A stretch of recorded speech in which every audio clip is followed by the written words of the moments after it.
श्री रामचरण जी महाराज की जय। स्वामी जी श्री कान्हरदास जी महाराज की जय। श्री राधा पुरुषोत्तम भगवान की जय। राम जी राम राम महाराज। वंदे वंदार वंदारम वृंदावन विनोदिनम वृंदावन कलानाथम श्री पुरुषोत्तम मद्भुतम। कान्हधाम श्री रामद्वारा चैनल के सभी दर्शकों से मेरी राम राम, मंगल कामना, शुभाशीर्वाद। आप हम सभी मलमास अधिक मास अर्थात पुरुषोत्तम मास का ये परम सुंदर लाभ अर्जन कर रहे हैं और सबसे ज़्यादा आनंद हम कुछ और कर पाए या ना कर पाए, लेकिन कम से कम भगवान श्री पुरुषोत्तम की महत्ता को हम अपने इन कानों से श्रवण कर रहे हैं और श्रवण का भी अपना एक बहुत बड़ा महत्व होता है। सज्जनों, सुनकर के अगर हम कुछ कर सके तो यह हमारे लिए बहुत आनंद की बात होगी, हमारी खुशनसीबी होगी। सज्जनों, आप हम सभी उस परम सुंदर मंगलमय वार्ता को श्रवण कर रहे हैं जो नैमिषारण्य तीर्थ में सूत और शौनकादिक ऋषियों के मध्य में चल रही है। सज्जनों, सूत जी महाराज शौनकादिक ऋषियों के पूछने पर अधिक मास का परम सुंदर पावन वृत्तांत श्रवण करा रहे हैं। आरंभ से लेकर के, प्रथम से लेकर के और 22 तक के अध्याय आप सबने श्रवण की है। अब मैं 23वीं अध्याय का परम सुंदर पावन प्रसंग में आपको श्रवण करा रहा हूं। आप भाव से, प्रेम से, ध्यान से श्रवण करें। जैसा कि आपको पता है, राजा दृढ़धनवा और वाल्मीकि मुनि का परम सुंदर संवाद चल रहा है। संत का और भक्त का परम सुंदर संवाद चल रहा है। संत के और भक्त की जब वार्ता होती है तो जीवन के कल्याण का कोई न कोई मार्ग उसमें से निकल के आता है और कोई भी उसको स्वीकार करता है तो उसका जीवन आनंदमय बनता है। तो यहाँ राजा दृढ़धनवा, जिसने पुरुषोत्तम की परम पावन पवित्र महिमा को श्रवण किया है, और सज्जनों, उसी महिमा के अंतर्गत इस 23वीं अध्याय में उन्होंने एक बड़ी सुंदर बात पूछी है कि महाराज, प्रतिमा, भगवान की पूजा आदि के बारे में आप सबने आपने बहुत सुंदर बात बताई है, और क्या करना चाहिए। वाल्मीकि मुनि ने कहा कि महाराज, भगवान को निश्चित रूप से जो है कुछ कर पाए या ना कर पाए, लेकिन भगवान को जरूर दीपक अवश्य लगाना चाहिए। दीपक का अपना एक बहुत बड़ा महत्व होता है। भगवान तो सूर्य के सूर्य हैं, आकाश में सूर्य है, लेकिन सूर्य को दीपक दिखाने वाली बात हम लोग कहा करते हैं, लेकिन सब अपनी अपनी जगह बहुत अपना महत्व रखते हैं। इसलिए अधिक मास में भी भगवान को दीपक लगाने का बहुत बड़ा महत्व बताया गया है, बहुत बड़ा महत्व बताया गया है। और इसके विषय में जो है यहाँ पर एक बड़ी सुंदर बात, सुंदर एक चर्चा, एक सुंदर प्रसंग जो है वाल्मीकि मुनि ने जो है राजा दृढ़धनवा को बताया है। और उन्होंने कहा कि एक प्रसंग है जिसमें तुम्हें सुनाता हूँ, तुम ध्यान से श्रवण करना। एक भाग्य नाम का एक सुंदर नगर है और उस नगर के अंदर एक चित्रबाहु नाम का राजा राज्य करता है और बड़ी अच्छी सुंदर शील पतिव्रता उसको स्त्री प्राप्त हुई है। एक दिन की बात है क्योंकि दाम्पत्य जीवन जिनका रहता है, गृहस्थ आश्रम रहता है, तो बड़ा आश्रम है और इसमें सब तो आते ही हैं, मेहमान तो आते ही हैं, लेकिन कभी कभी जो है संत महापुरुषों का भी आगमन हो जाता है। और हमारे भारतीय संस्कृति जो है संतों का आदर करती है, संतों का सम्मान करती है, ऋषियों का सम्मान करती है। एक दिन अंगिरा नाम के, अगस्त नाम के ऋषि, उनका नाम अगस्त, अभी कौन सा महीना अंग्रेजों का चल रहा है? वो अगस्त चल रहा है। अंग्रेज भी समझदार है जिन्होंने महीने का नाम अगस्त रखा है। उनके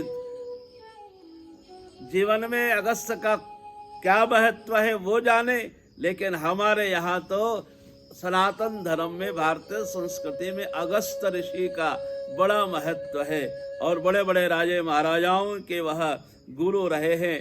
और ऋषि सम्मान में जो है अगस्त ऋषि भी एक महापुरुष हुए हैं। उनका आगमन उनके यहाँ पर होता है चित्रबाहु नाम के राजा के घर पर। दोनों दंपत्ति ने उनका बहुत स्वागत सम्मान किया है। स्वागत सम्मान की पूरी परिपाटी पूर्ण हो जाने के बाद में हाथ जोड़ करके कभी कभी मन में ये विचार भी लाना चाहिए कि परमात्मा ने जो मुझे दिया है यह किसकी कृपा से कैसे मुझे प्राप्त हुआ है। कोई पिछले जन्म में कोई अच्छा बुरा कर्म के कारण ही प्राणी को सुख दुख प्राप्त होता है। 4 वेद 6 शास्त्र में बात मिली है दोय, और दुख दीने दुख होत है और सुख दीने सुख होय। तो उसके मन में शायद ये विचार पैदा हुआ होगा और उसने अगस्त ऋषि को प्रणाम करके और उससे पूछा कि महाराज, ये इतना बड़ा जो अकंटक जो राज्य है, ये मुझे जो मिला है, ये महाराज ये मैंने कैसे प्राप्त किया है, किस तरह से प्राप्त किया है, कौन सा पुण्य कर्म किया है जो मैंने ये सब प्राप्त किया है। तो अगस्त ऋषि ने जो है आंख बूंद करके ध्यान किया, अंतर के कैमरे का प्रसार किया और तीसरी आंख से जो है उन्होंने देखने की कोशिश की। जिस तरह से ये सारा आंखों देखा सुंदर सुना हुआ प्रसंग जो है हमारे दिवाकर भैया इस कैमरे की तीसरी आंख से आप तक पहुंचा रहे हैं और आप बड़े प्रेम से घर में बैठ करके सुन रहे हैं।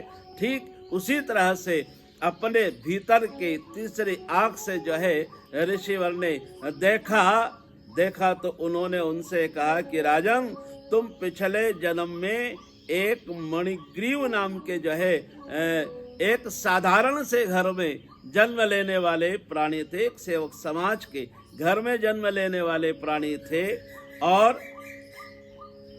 आपकी पत्नी जो है वो बड़ी सुशीला थी, पतिव्रता थी, बहुत स्नेह प्रेम करने वाली थी आपसे, लेकिन आपका जो चरित्र जो था वो ठीक नहीं, अर्थात आपका चरित्र कुसंग में फंसा हुआ था, कुसंग में फंसा हुआ था। और कुसंग में कितने कितने भयावह वातावरण बनते हैं ये मुझे ज्यादा कहने की जरूरत नहीं है। आजकल आप हर तरह से जो है टीवी इत्यादि मैगजीन पेपर पत्रिकाओं के माध्यम से सुनते रहते हैं कि आज के कुसंग में फंसे हुए लोगों का चित्रण किस प्रकार का हो रहा है। तो ठीक उसी प्रकार का जो है बड़ा खतरनाक भयावह उसका जो है जीवन था। सज्जनों, उसका जीवन सारा का सारा जीवन जो है इसी तरह से ही व्यतीत तो होता चला जा रहा है।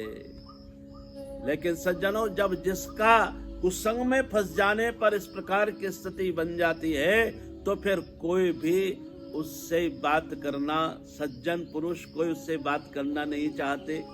परिवार के लोग भी जो है उससे मुंह मोड़ लेते हैं और उसकी जब इस प्रकार की घिनौनी स्थिति जब बन जाती है तो उसके पास में चाहे कितना ही गलत कार्य करके जो भी कुछ प्राप्त किया हो वो सब समाप्त भी हो जाता है। और राजा ने भी जो है उसके सारे धन संपत्ति को जो है छीन लिया, अब उसके पास कुछ नहीं रहा और कुसंग में पड़ जाने से सब कुछ उसका नष्ट हो गया और वह अकेला पड़ गया, सबने साथ छोड़ दिया। लेकिन जीवन साथी जिसको चीर संगनी कहा जाता है, और वह अपने पति से बहुत प्रेम रखती है, पतिव्रता है, इसलिए उसने उसका साथ नहीं छोड़ा। वह कदम कदम के ऊपर जो है उसका जो है सहयोग करते रही, उसका ध्यान रखते रही है। सज्जनों, जब कुछ नहीं रहता है लेकिन पापी पेट का सवाल रहता है, इसको किसी न किसी तरह से भरना पड़ता है। सज्जनों, वह एक दिन क्षुधावंत होकर के, परेशान होकर के, और वह शिकार खेलने के लिए जंगल में जीव मारने के लिए निकल गया। बहुत दूर जब वो निकल जाता है तो वहां रास्ते के अंदर क्या होता है, रास्ते में उस भयावह जंगल के अंदर में उसने क्या देखा कि एक उग्रदेव नाम के ब्राह्मण देवता जो थे, ऋषि थे, और वह मूर्छित सड़क के ऊपर अर्थात उस पगडंडी में पड़े हुए थे। पगडंडी में पड़े थे तो उस पे नजर उसकी गई, और मणिग्रीव ने जैसे उनको देखा और देखते ही उनके पास में गया, और मानवता तो इंसान के अंदर कहीं न कहीं छिपी रहती है, और वह उठ कर के बाहर आ जाती है। कैसा भी पाषाण हृदय का और कैसा भी गया गुजरा इंसान क्यों न हो, लेकिन कहीं न कहीं अगर इंसानियत जिंदा है तो वह फिर से वापस खड़ा कर देती है।